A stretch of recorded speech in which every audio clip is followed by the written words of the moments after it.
నమస్తే, welcome to APTS Telugu news. ముందుగా headlines.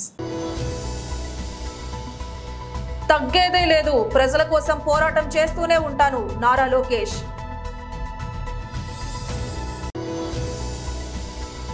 Yalamanchili నియోజకవర్గ ఆత్మీయ సమావేశంలో జనసేన పార్టీ ప్రధాన కార్యదర్శి శ్రీ నాగబాబు. గవర్నర్ నోట అబద్ధాలు మాట్లాడిస్తున్న కాంగ్రెస్ ప్రభుత్వం, మాజీ మంత్రి హరీష్ రావు.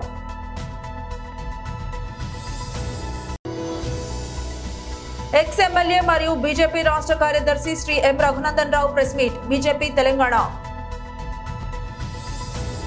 తగ్గేదే లేదు, ప్రజల కోసం పోరాటం చేస్తూనే ఉంటాను అన్న నారా లోకేష్. 2019 నుంచి 24 వరకు ఏ కార్యకర్త పైన అయితే ఎక్కువ కేసులున్నాయో అంత పెద్ద నామినేటెడ్ పోస్ట్ ఇచ్చే బాధ్యత మీ లోకేష్ తీసుకుంటాడు.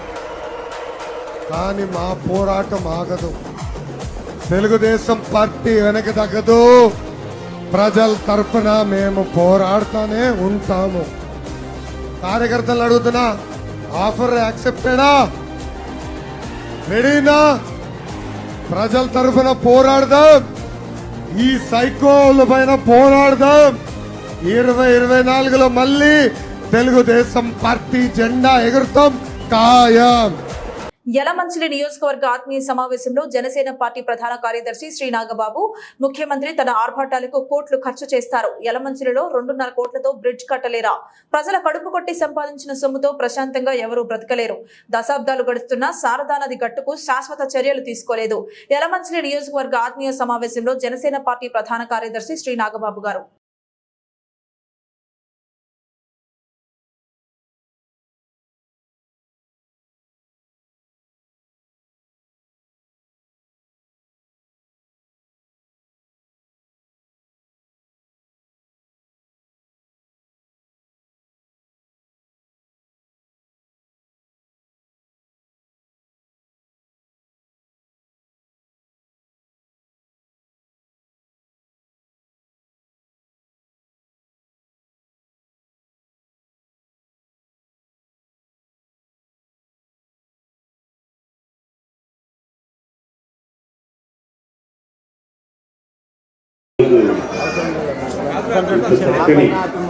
ఆత్మీయ సమావేశానికి ఇచ్చేసిన వీర మహిళలకి, జన సైనికులకి, వేదిక మీద ఉన్న నాయకులందరికీ నా హృదయపూర్వక అభినందనలు. వేదిక మీద ఉన్న గుర్రాల శ్రీనివాసరావు గారు, రామదాస్ గారు, యలమంచిలి ఇన్ఛార్జ్ విజయ్ కుమార్ గారు, పెందుర్తి ఇన్ఛార్జ్ పంచకర్ల రమేష్ బాబు గారు, అండ్ ఉత్తరాంధ్ర రాజకీయ వ్యవహారాల ముఖ్య ప్రతినిధి శ్రీ వెంకట సతీష్ గారు, శ్రీనివాస్ గారు, చందు గారు, మీ అందరికీ హృదయపూర్వక అభినందనలు. కొంచెం మిగతా వాళ్ళంతా ఆవేశంగా నేను మాట్లాడలేను, ఎందుకంటే ఆలోచనతో మాట్లాడాలి ఏది మాట్లాడినా. సో ఇక్కడ మనం ఒక హాఫ్ అన్ అవర్ నేను మాట్లాడి వెళ్ళిపోతాను. నేను ముఖ్యంగా ఈ ఏరియాకి వచ్చింది, ఈ విశాఖ జిల్లా వైపు నేను పర్యటిస్తుంది, ఇక్కడున్న సమస్యల మీద మంచి అవగాహన తెచ్చుకోవాల్సిన అవసరం ఉంది. ఈ సమస్యల్ని మన జనసేనాని పవన్ కళ్యాణ్ గారి దృష్టికి తీసుకెళ్లాల్సిన అవసరం మరీ ఎక్కువ ఉంది.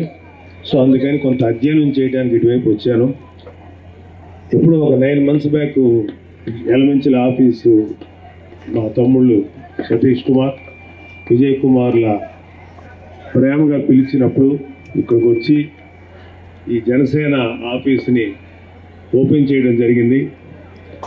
అప్పుడు చాలా ఆప్యాయత చూపించారు మన జన సైనికులు, వీర మహిళలు. మళ్ళీ ఆ తర్వాత ఇంత సింపుల్గా జరుగుతున్న మీ అందరి ఆప్యాయత, ఆదరణ చూసిన తర్వాత ఏంటో మన ఫ్యామిలీలోకి మనమే వచ్చిన ఫీలింగ్ తప్ప బయటకు వచ్చిన ఫీలింగ్ రాలేదు. Thank you very much, thank you. అయితే ఒక విషయం ఏంటంటే, మీ అన్ని చోట్ల చెప్తున్న విషయమే, మనకి 2020లో కరోనా వైరస్ వచ్చింది.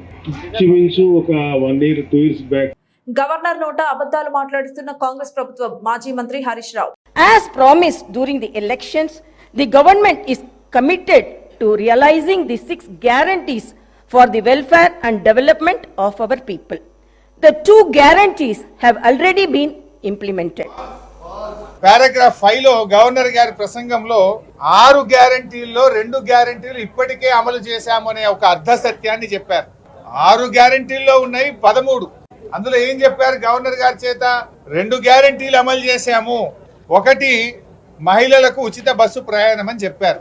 ఇది మహాలక్ష్మి కింద 3 ఒకటి మాత్రమే మహిళలకు ఉచిత బస్సు ప్రయాణం.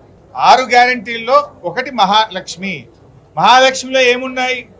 500 రూపాయల గ్యాస్ సిలిండరు, మహిళలకు 2500 రూపాయలు, మహిళలకు ఉచిత బస్సు. ఈ 3 అమలు చేస్తే ఒక గ్యారంటీ అమలైనట్టు లెక్క. కానీ 3 ఒకటి మాత్రమే చేసి ఒక గ్యారంటీ అమలైందనేటువంటి ఒక అర్ధ సత్యాన్ని గవర్నర్ చేత పలికించడం ఇది చాలా దురదృష్టకరం.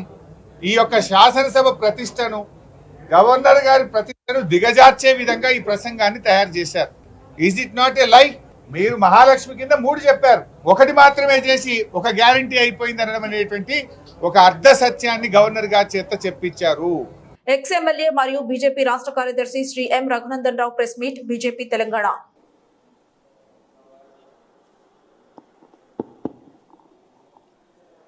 మీడియా మిత్రులకు నమస్కారం. ఈరోజు ఆదిలాబాద్ ఎమ్మెల్యే పాయల్ శంకర్ గారు ఈ ప్రెస్ కాన్ఫరెన్స్ నిర్వహిస్తారు. ఈ ప్రెస్ కాన్ఫరెన్స్లో రాష్ట్ర కార్యదర్శి డాక్టర్ ప్రకాష్ రెడ్డి గారు, బీజేపీ సీనియర్ నాయకులు రవీందర్ గారు, నేను రాష్ట్ర అధికార ప్రతినిధి పాల్గొంటున్నాం. పాయల్ శంకర్ గారు ఈ ప్రెస్ కాన్ఫరెన్స్ తీసుకుంటారు. Sir please. పత్రికా మిత్రులందరికీ నమస్కారాలు. 2 నెలల క్రితం ఏర్పడ్డటువంటి కాంగ్రెస్ పార్టీ ప్రభుత్వం ఈరోజు మొదటి శాసనసభ సమావేశంలో గవర్నర్ గారి ప్రసంగంలో కాంగ్రెస్ పార్టీ ఎన్నికల ప్రచార సందర్భంగా ఈ రాష్ట్ర ప్రజలకు ఇచ్చినటువంటి హామీల మీద కూలంకషంగా ప్రతి విషయాన్ని ప్రస్తావిస్తారని, ఎన్నో ఆశలతో ఉన్నటువంటి రాష్ట్ర ప్రజానికానికి వారు చేసేటటువంటి కార్యక్రమాలన్నీ కూడా తేటతెల్లంగా అందరికీ అర్థమయ్యే విధంగా ఏ మాట తప్పకుండా ప్రభుత్వం తరపున గవర్నర్ గారితోని మాట్లాడిస్తారని అనుకున్నాం. కానీ గవర్నర్ గారి ప్రసంగం విన్న తర్వాత ఎన్నికల సమయంలోనే కాదు, ఎన్నికల తర్వాత అధికారంలోకి వచ్చిన తర్వాత కూడా ప్రజలను మోసం చేసే విధంగా, గవర్నర్ గారి స్థాయిని దిగజార్చే విధంగా వారు మాట్లాడించినటువంటి తీరు, ఎన్నికల సందర్భంలో ఇచ్చినటువంటి హామీల గురించి ఎక్కడా కూడా పూర్తిగా ప్రస్తావించలేదు. అనేక సందర్భాల్లో మాట్లాడిండ్రు. 9.5 సంవత్సరాలు గత ప్రభుత్వం ఈ రాష్ట్ర ఆర్థిక వ్యవస్థని చిన్నాభిన్నం చేసింది. ఏ ఫైళ్లు ముట్టినా కూడా వేల కోట్ల రూపాయల కుంభకోణాలే బయటకు వస్తాయి. ఇక మా తడాకాదు ఇస్తాం, తెలంగాణ రాష్ట్ర ప్రజలను గత ప్రభుత్వం మోసం చేసినటువంటి తీరునంతా కూడా తెలంగాణ సమాజం ముందు నిలబెడతామని సినిమా డైలాగులు అనేక సందర్భాల్లో చెప్పిండ్రు. కానీ గవర్నర్ ప్రసంగంలో లక్షల కోట్ల రూపాయల జరిగినటువంటి అవినీతి గురించి కానీ, కాళేశ్వరం ప్రస్తావన గురించి కానీ, ఈ రాష్ట్ర అప్పుల విషయం కానీ ఎక్కడా కూడా గవర్నర్ ప్రసంగంలో పొందుపరచలేదు. అదేవిధంగా ఈ రాష్ట్రంలో రైతులు గతంలో చేసినటువంటి అప్పులు కట్టలేక గత ప్రభుత్వం కూడా 1,00,000 రూపాయలు రుణమాఫీ చేస్తున్నామని చెప్పి కేవలం 40,000, 50,000 రూపాయలు ఉన్నటువంటి రైతులకే మాఫీ జరిగింది. 1,00,000 రూపాయలు తీసుకున్నటువంటి రైతులకు ఇంకా 60 నుంచి 70% రైతులకు మాఫీ జరగలేదు. గత ప్రభుత్వం చేసినటువంటి ఆ మాఫీ జరగలేదు. ఈ ప్రభుత్వం ఎన్నికల హామీలో ఇచ్చినటువంటి 2 లక్షల రూపాయల రుణమాఫీ గురించి ఎక్కడా కూడా ప్రస్తావించలేదు. ఇంకా అన్నిటికన్నా ఎక్కువ ఘోరం, గవర్నర్ గారి ప్రసంగంలో సోనియా గాంధీ గురించి ఎంత గొప్పగా వర్ణించే ప్రయత్నం చేసిండ్రు. తెలంగాణ ప్రజలందరికీ తెలుసు, ఈ దేశ ప్రజలందరికీ తెలుసు, భారతీయ జనతా పార్టీ అదేవిధంగా తెలంగాణ ప్రజలంతా తెలంగాణ చిన్నమ్మగా భావించేటటువంటి సుష్మా స్వరాజ్ గారి పేరు ఎక్కడా కూడా ప్రస్తావించలేదు. ఈ విషయాన్ని బట్టి చూస్తే ఈ రాష్ట్రంలో కొత్తగా వచ్చినటువంటి ప్రభుత్వ చిత్తశుద్ధి ఏ రకంగా ఉన్నదో రాష్ట్ర ప్రజలకు ఇప్పటికే అర్థమయ్యింది.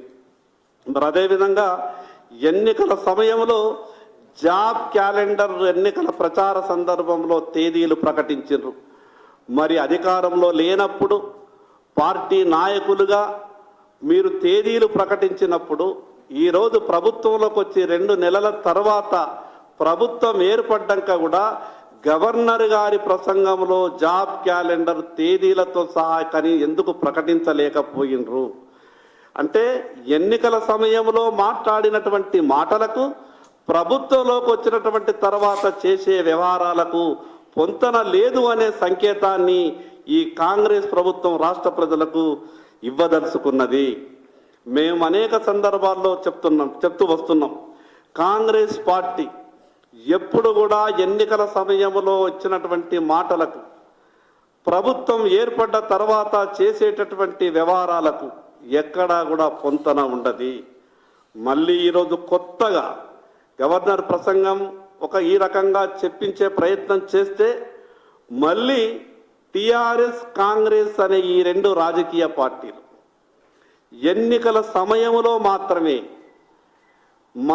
వాళ్ళు ఒకరికి ఒకరు ప్రత్యర్థులుగా భావించే విధంగా రాజకీయ ఆరోపణలు చేసే ప్రయత్నం చేస్తూ ఈరోజు భారతీయ జనతా పార్టీని ఎక్కడ ఏదైనా అవకాశం దొరికితే దోషిగా నిలబెట్టాలనే 2 రాజకీయ పార్టీలు కూడా కుట్రలు చేసుకునే ప్రయత్నం చేస్తాయి. మాకు గవర్నర్ ప్రసంగం తర్వాత సంక్రాంతి గ్రామీణ వైఎస్ఆర్ ముగ్గుల పోటీల్లో పాల్గొన్న మహిళలకు జలవనరుల శాఖ మంత్రి అంబటి రాంబాబు గారు పంపిణీ గిఫ్ట్స్ పంపిణీ చేయడం జరిగింది. ఈ కార్యక్రమంలో వ్యవసాయ మార్కెట్ యార్డ్ మాజీ వైస్ చైర్మన్ పుణ్యాల రామిరెడ్డి గారు, పుణ్యాల శిరీష గారు, సచివాలయం కన్వీనర్ వంకదార్ శివకాంత్, ముస్లిం మైనారిటీ యువత షేక్ లతీఫ్ వాలంటీర్స్ పాల్గొన్నారు. మద్యపాన పాలసీ మీద ఈ ప్రశ్నలకు సమాధానం చెప్పడానికి సిద్ధమా సీఎం గారు? చంద్రబాబు గారు స్వర్ణాంధ్ర అని ఆంధ్రప్రదేశ్ గురించి కలలు కంటే జగన్ రెడ్డి ఆంధ్ర గోల్డ్ అని నాసిరకం మద్యం అమ్ముతున్నాడు. ధరలు పెరిగినా వాటి నాణ్యత మాత్రం నాసిరకంగా ఉంటుందనే ఫిర్యాదులు ఉన్నా సరిదిద్దే ప్రయత్నాలు మాత్రం ఎక్సైజ్ శాఖ చేయడం లేదు. బాట్లింగ్ ప్లాంట్ లో తయారైన మద్యం కొంతకాలం మెచ్యూర్ అయిన తర్వాతే వినియోగించుకోవాలి, లేకపోతే పచ్చి సరుకు ఆరోగ్యానికి హానికరమని నిపుణులు చెబుతున్నారు. అయితే మన రాష్ట్రంలో తయారు చేసిన మర్నాడే నేరుగా దుకాణాలకు సరఫరా అవుతున్న బ్రాండ్లు కూడా ఉన్నాయి. నాసిరకం మద్యం వల్ల ఆరోగ్యం దెబ్బతిని 35,000 మంది పైగా ప్రాణాలు కోల్పోయిన మాట నిజమా కాదా? మద్యం అమ్మకాలు అన్ని క్యాష్ లోనే ఎందుకు జరుగుతున్నాయి? డిజిటల్ పేమెంట్స్ ఎందుకు అనుమతించట్లేదు? 2,000 రూపాయల నోట్లు రద్దు చేసినప్పుడు వైసీపీ దాచుకున్న డబ్బులు అన్ని మద్యం దుకాణాల ద్వారా మార్చుకున్నారు అనేది నిజం కాదా? అందరికీ నమస్కారం. నేను మీ తాళ వెంకటేష్ యాదవ్, గుంటూరు పశ్చిమ నియోజకవర్గం తెలుగుదేశం పార్టీ. ఈరోజు ఈ ప్రభుత్వం ఏదైతే గత 4.5 సంవత్సరాలుగా మద్యపాన పాలసీ మీద అనేక సార్లు పాలసీలో మార్పులు తీసుకొచ్చి ఏ విధంగా ఈ యొక్క డబ్బుని దోసుకోవాలి, ముఖ్యమంత్రి స్వంత ఖజానాకి ఏ విధంగా తరలించాలనే ఒక ఉద్దేశంతో ఈ మద్యపానం మీద అనేక సార్లు పాలసీ మ్యాటర్స్ తీసుకురావడం జరిగింది. మరి గత 4.5 సంవత్సరాలుగా ఈ యొక్క రాష్ట్రంలో సుమారుగా ప్రభుత్వం ఇచ్చినటువంటి లెక్కల మేరకు 1,00,000 కోట్ల రూపాయల అమ్మకం జరిగింది. ఇది కేవలం ప్రభుత్వం చూపిస్తున్నటువంటి లెక్కలు మాత్రమే. ఏదైతే డిజిటల్ గా జరిగినటువంటి పేమెంట్లు ఉన్నాయో అవి మాత్రమే చూపిస్తున్నారు. కానీ వాళ్ళ మనం ప్రజల్లోకి వెళ్దాం, షాపుల దగ్గరికి వెళ్ళి చూడండి, దానిలో 60% పైగా డబ్బులు క్యాష్. పల్నాడు జిల్లా పిడుగురాళ్లలో ఎమ్మెల్సీ ప్రభుత్వ విప్ జంగా కృష్ణమూర్తి ఆత్మీయ సమావేశం భారీ ర్యాలీగా గురజాల నియోజకవర్గం నలుమూలల నుండి తరలి వచ్చిన జంగా అభిమానులు. సమావేశంలో జంగా కృష్ణమూర్తి కామెంట్స్, పేద కుటుంబానికి చెందిన తనని ఇంతగా ఆదరించిన వారికి జంగా కృతజ్ఞతలు తెలిపారు. తన ఆవేదన పంచుకోవటానికి ఆత్మీయ సమావేశం ఏర్పాటు. జంగా 1999 శాసనసభ్యుడిగా ఉన్న రోజు నుండి నియోజకవర్గంలో ప్రజలకు అండగా ఉన్నాను.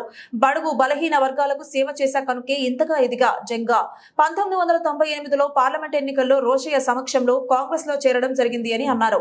నియోజకవర్గంలో బీసీ అభ్యర్థి ఉంటే బాగుంటుందని రోషయ్య జనార్దన్ రెడ్డి సీటు ప్రకటించారు. ఆ రోజు గెలుపు కాంగ్రెస్ పార్టీ నా ఎస్సీ ఎస్టీ బీసీల కృషి. 1999లో ప్రతిపక్షంలో ఉన్నాము. దివంగత ముఖ్యమంత్రి వైఎస్ రాజశేఖర రెడ్డి మరణం సమయంలో జగన్మోహన్ రెడ్డిని ముఖ్యమంత్రిని చేయాలని పాదయాత్ర చేశాం. జంగా గ్రామానికి సంబంధించి సర్పంచ్ గా ఎన్నిక కావడం జరిగింది.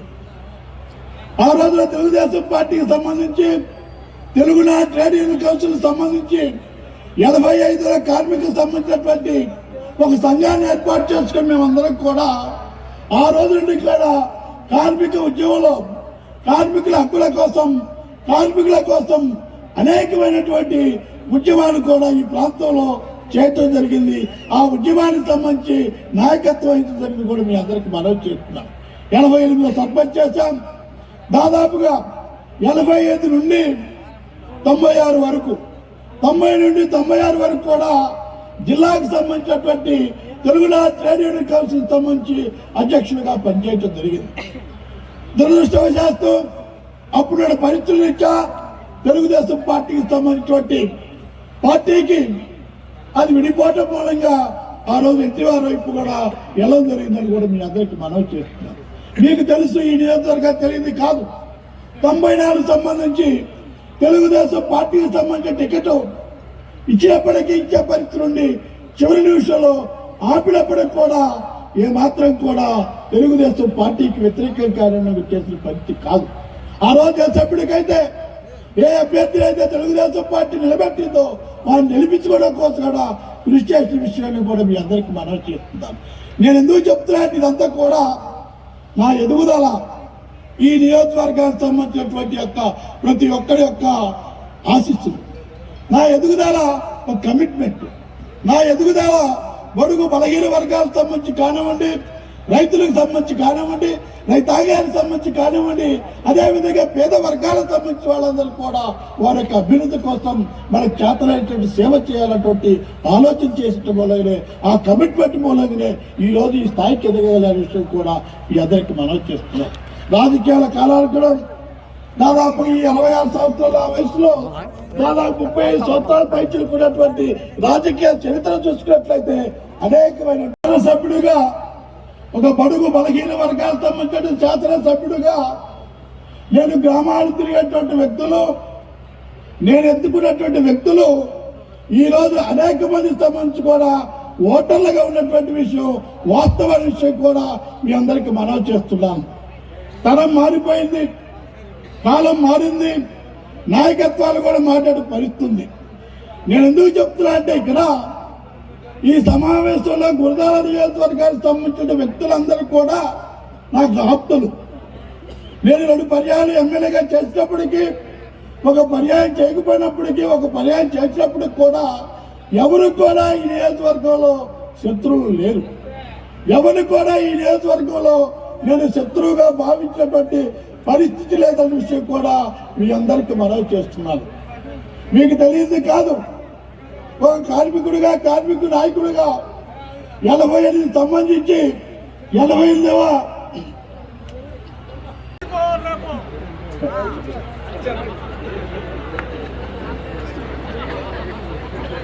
గురజాల నియోజకవర్గానికి సంబంధించి పిడుగురాళ్ళ పట్టణంలో నా ఆత్మీయ బంధువులు, ఆత్మీయులు, స్నేహితులు, ఒక పేద కుటుంబానికి చెందినప్పటికి కూడా అనేక విధాలుగా అండదండలిచ్చి నన్ను ఆశీర్వదించి ఈ స్థాయికి తెచ్చినటువంటి మీకు, మీ అందరికీ ఈ సమావేశానికి ఆహ్వానించగానే ఎంతో ఆప్యాయతగా, అనురాగంగా విచ్చేసినటువంటి మీ అందరికీ, పాత్రికేయ మిత్రులకు, వేదికను అలంకరించిన పెద్దలందరికీ, అంతేకాకుండా నియోజకవర్గంలో అన్ని గ్రామాలకు సంబంధించి ఇక్కడ దంగా కృష్ణమూర్తి ఆత్మీయ సమావేశాన్ని ఏర్పాటు చేశారని తెలిసి ఎంతో మంది ప్రజలు, ఆత్మీయులు, ఆత్మ బంధువులు రావడానికి ప్రయత్నం చేస్తే వారి ఆపినప్పటికి కూడా వారందరం కూడా నా ఆత్మీయ బంధువులుగా భావిస్తూ రానటువంటి ఆత్మీయ బంధువులకు, వివిధ ప్రాంతాల నుంచి వచ్చేటువంటి పెద్దలకు అందరికీ మొట్టమొదటిగా నా హృదయపూర్వకమైనటువంటి ధన్యవాదాలు తెలియజేస్తున్నాను. వార్తలు ముగించే ముందు హెడ్లైన్స్ మరోసారి. తగ్గేదే లేదు, ప్రజల కోసం పోరాటం చేస్తూనే ఉంటాను, నారా లోకేష్.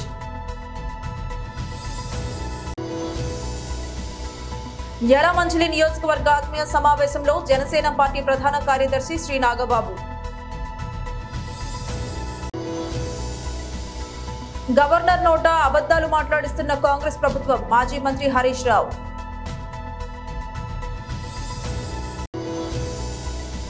ఎక్స్ ఎమ్మెల్యే మరియు బీజేపీ రాష్ట్ర కార్యదర్శి Shri M Raghunandan Rao press meet, BJP Telangana. ఇది ఇవాల్టి బులెటిన్. మరొక బులెటిన్ లో మళ్ళీ కలుద్దాం. అంతవరకు సెలవు. నమస్కారం.